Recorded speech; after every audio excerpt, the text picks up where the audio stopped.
এখন গ্রামে গ্রামে ছড়িয়ে পড়তেছে কবিরাজি, তান্ত্রিক, কবিরাজ, বান মারা, টোনা, এগুলা। যে করবে সেও মুশরিক, যে ওখানে গিয়ে ধন্না দেয় সেও মুশরিক। হ্যাঁ, যে করবে সে তো মুশরিক হয়ে গেছেই। আর যে গিয়ে ধন্না দিচ্ছে যে আপনি আমাকে এগুলা থেকে বাঁচান, এবং সে জিনের সাহায্য নিয়ে বিভিন্ন ভাবে এই কাজগুলো করে দিচ্ছে, ঈমান কেটে গেল। কি করতে পারবেন? কোরআন এবং হাদিস থেকে চিকিৎসা করতে পারবেন। বরং কোরআন সুন্নাহ দিয়ে আল্লাহর কাছে এমন চিকিৎসা নেওয়া যায়, যেই চিকিৎসা ও তো অতিক্রম করতে পারবেই না, বরং করতে গেলে ও নিজে ধ্বংস হয়ে যাবে। কোরআনের উপর যেতে পারবে? এগুলো দিন দিন বাড়তেছে। আমি আপনাদেরকে কিছু চিকিৎসা বলে দিই, এগুলো আমার করলেন ইনশাআল্লাহ আল্লাহ পাক আপনাদেরকে হেফাজত করবেন ইনশাআল্লাহ। 1 নাম্বার তো নামাজ তো অবশ্যই পড়বেন, পবিত্র থাকবেন ওযু অবস্থায়। 3 নাম্বার আয়াতুল কুরসি পড়বেন। আয়াতুল কুরসি কোন সূরা আছে এটা? সূরা বাকারার 255 নম্বর আয়াতুল কুরসি। আর পড়বেন সূরা বাকারার শেষের 3 আয়াত। সূরা বাকারার শেষের 3 আয়াত। এর আগে সূরা ফাতিহা আছে।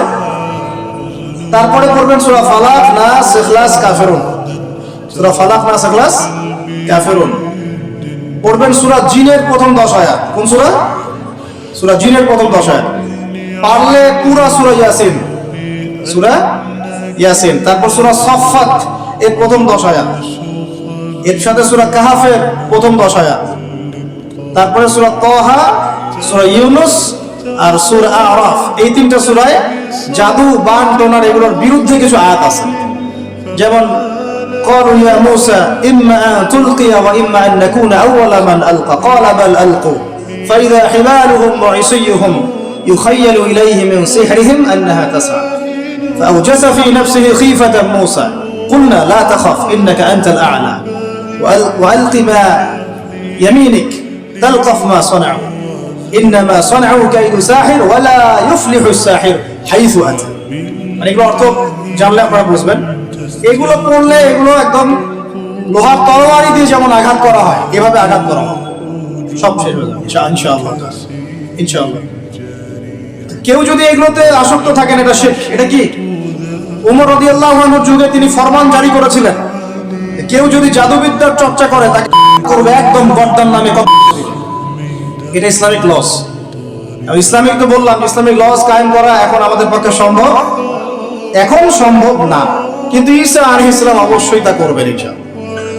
আপনাদের কি মনে হয় ঈসা ইবনে মারইয়াম এসে মানব রচিত বিধান দিয়ে তার খেলাফা রাষ্ট্র কায়েম করবেন?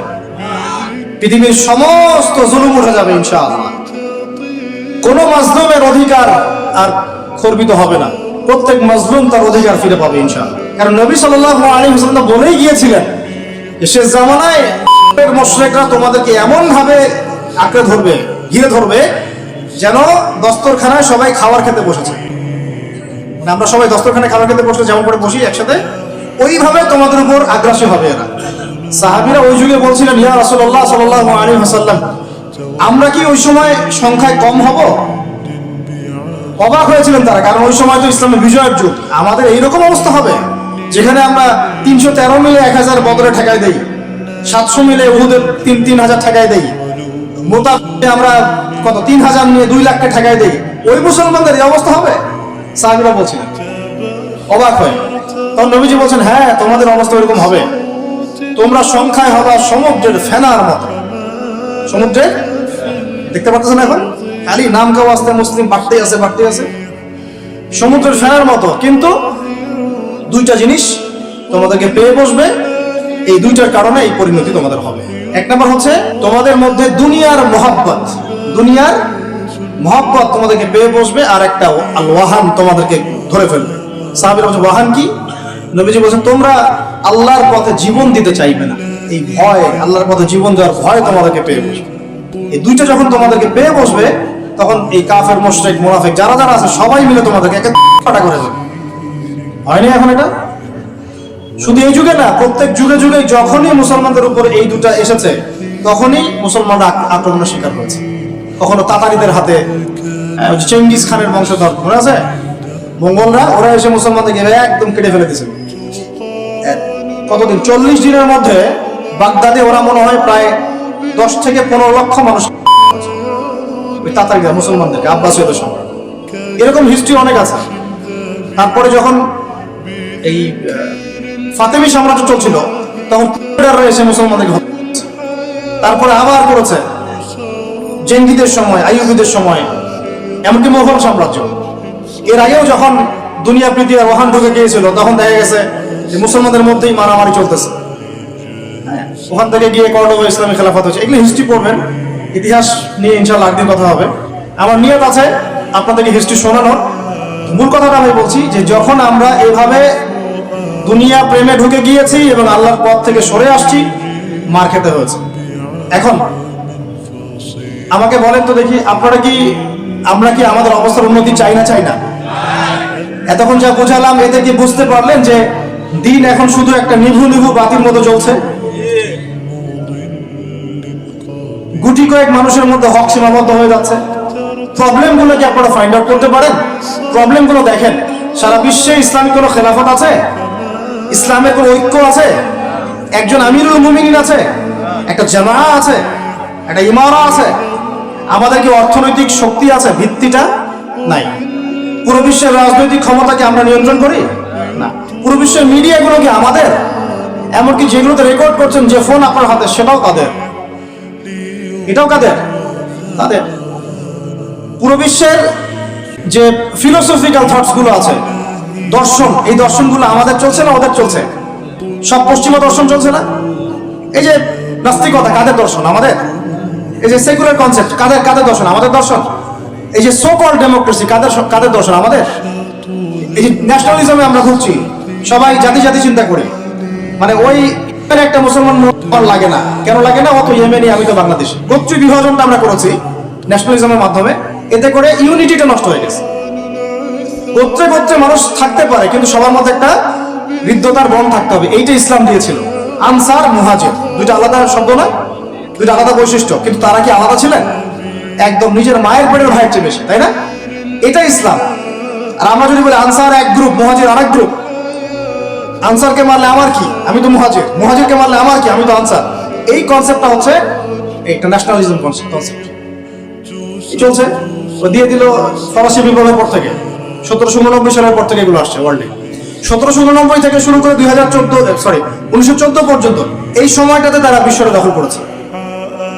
কত সময়? 1789 থেকে 1914, এই যে সময়টুকু, এর মধ্যেই বিশ্বটাকে দখল করেছে। আবার নতুন করে কোন জায়গা দখল করেছে? প্রথমে পলিটিক্স, প্রথম জায়গাটা কি? পলিটিক্স। তারপরে সামরিক শক্তি, ওদের মানে এক্সট্রাঅর্ডিনারি সামরিক শক্তি তারা বিশ্বকে দেখিয়েছে।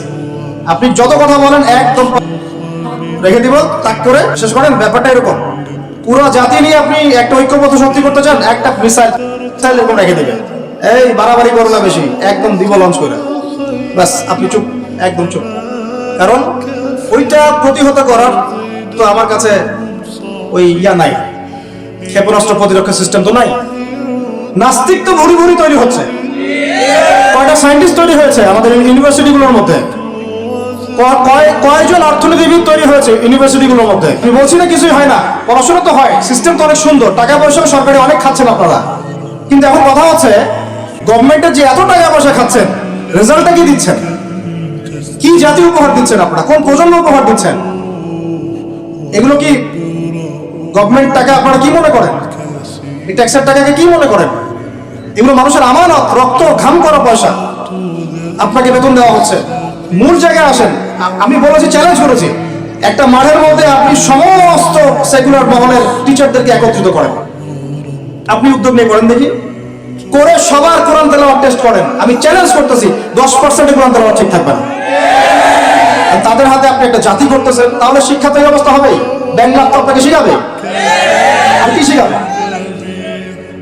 ইসলাম এবং জেনারেল শিক্ষা, ইসলামী শিক্ষা, এটাকে সমন্বয় করাটা এখন সময়ের দাবি হয়ে গেছে। এই দুটোকে সমন্বয় না করতে পারলে আল্লাহর কসম এই জাতিকে বাঁচাতে পারবেন না আপনি। এখন টিকটক দেখতেছেন, সামনে কোন টক আসবে আল্লাহ ভালো জানে, আল্লাহ ভালো জানে। এখানে আপনার ঘরেও তো দেখবেন যে একটা অপদার্থ পয়দা হয়ে গেল। কত এরকম ছেলে তার বাবা মাকে বৃদ্ধাশ্রমে পাঠিয়ে দিল, সন্তানের হাতে মা। এই তো কয়েকদিন আগে এক পুলিশ অফিসার ছিল এক সন্তানের হাতে, মনে নাই আপনাদের এগুলো? তাহলে আমরাই তো আমাদের ঘরে সাপ তৈরি করতেছি।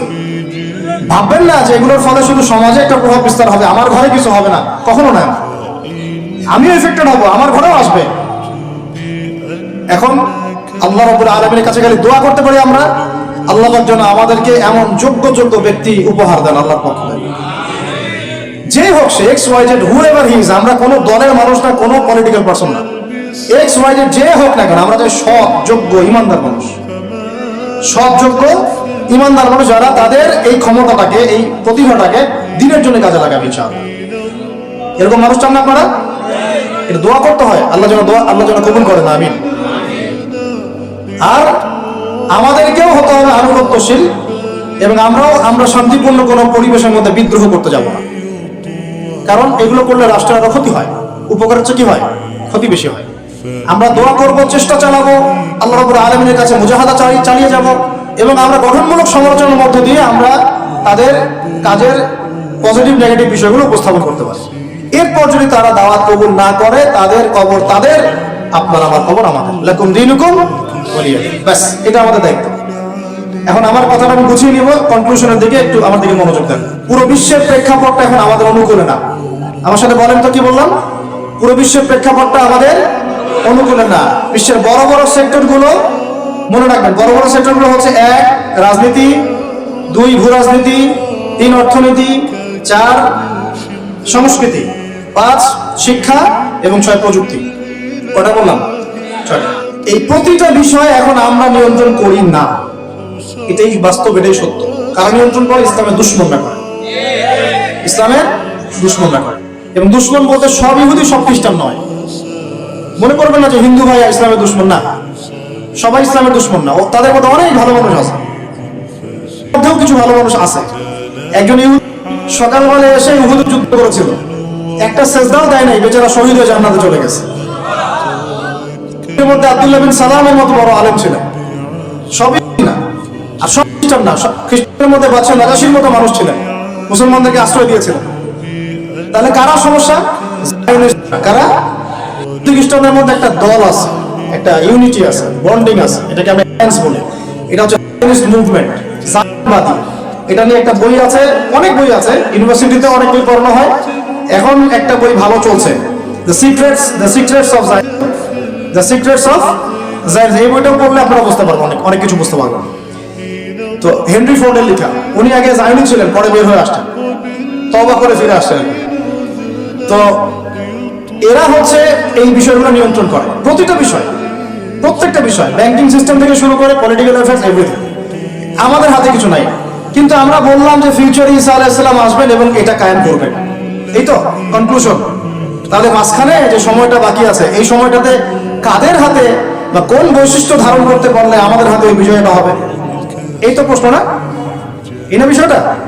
মাঝখানে একটা সময় তাহলে বাকি, সামনেও দেখলাম কি হতে যাচ্ছে, ঈসা ইবনে মারইয়াম আসবেন, ইমামুল মাহদী আসবেন, এই খেলাফা কায়েম হবে ইনশাআল্লাহ। ওই যে হাত দেখে টাকা নেয়, টিয়া পাখি দিয়ে ভাগ্য পরীক্ষা করে, আংটি টাংটি বিক্রি করে, আছে না? ওখানে গেলেই শিরক, গেলে কি লা ইলাহা ইল্লাল্লাহ কেটে গেল, আবার আপনাকে মুসলমান হতে হবে। এত সহজ না। আল্লাহ পাক তার নবীকে ওয়াদা করেছেন, একদম ওয়াদা, হে মুহাম্মদ সাল্লাল্লাহু আলাইহি ওয়াসাল্লাম, তোমার উম্মতের যে কোনো ব্যক্তি আসমান জমিন সমান পাপ নিয়েও যদি আমার সামনে দাঁড়ায়, 7 আকাশের সমান পাপ, জমিনের সমান পাপ আমার সামনে দাঁড়িয়েছে কিয়ামতের মাঠে, তো বেচারার আমল নামায় কোনো শিরকের পাপ নাই।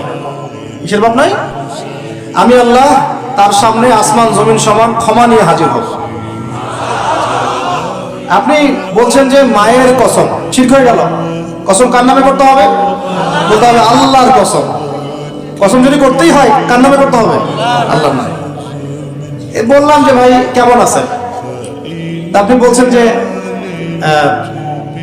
আপনার দোয়াতেই ভালো আছে, আপনার দোয়াতেই ভালো আছে। আগে কি বলতে হবে? আলহামদুলিল্লাহ, আল্লাহর রহমতে, অতঃপর আপনাদের দোয়ায় ভালো আছে। কথা বলাও শিখতে হবে। বললেন যে